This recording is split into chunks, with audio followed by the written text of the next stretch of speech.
Hello everyone, my name is Bob, and this is a video on how to use a gravel vacuum to clean an aquarium substrate. As you can see here, this particular aquarium is filthy from uneaten food from overfeeding.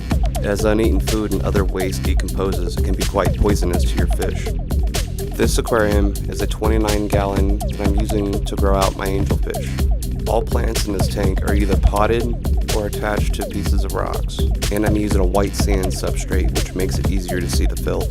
Other residents in this tank include a couple of neon tetras, a pair of mystery snails, and some common snails, none of which I worry about the vacuum sucking up.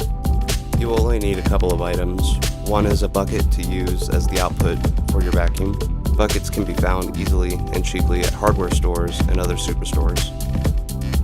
And then you need a gravel vacuum, which can be found at your local fish store, superstores, or other pet stores.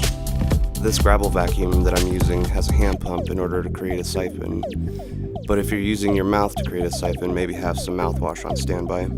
The drain bucket should be placed below the tank, and the lower that the drain bucket is placed, the stronger that the siphon will be.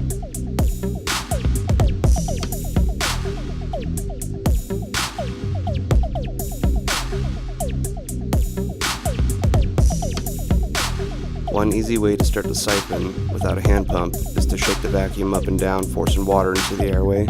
It doesn't sound like something that should work, but as long as your bucket is low enough, it will. Once the siphon is created, use the vacuum to skim the top of your substrate. And when vacuuming, watch out for small fish and other fry, because they can get sucked up into the vacuum as well. If you're using a planted substrate for your aquarium, maybe this whole process should be avoided, or at least use the vacuum over the surface to avoid pulling up any of the nutrients from the substrate. Once you're finished, neutralize the siphon by pulling out the vacuum at a horizontal position, dumping carefully the rest of the water into the aquarium and the drain bucket. You can use the dirty water to fertilize and water plants, unless you're using salt water. Once you have refilled the tank with the amount of water that you siphon from it, then the job is complete. Afterwards, it is nice to look at a clean substrate.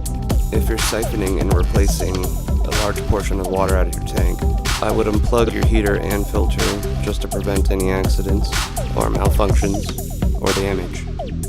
Keep in mind the water conditions of your aquarium and the water that you're adding, especially temperature. I like to use airline tubing to siphon fresh water back into the tank to regulate the temperature. Looking beyond the health benefits of using a gravel vacuum in an aquarium, it's easy to see in comparison with a clean and dirty substrate why somebody would want to do this. Thank you for watching.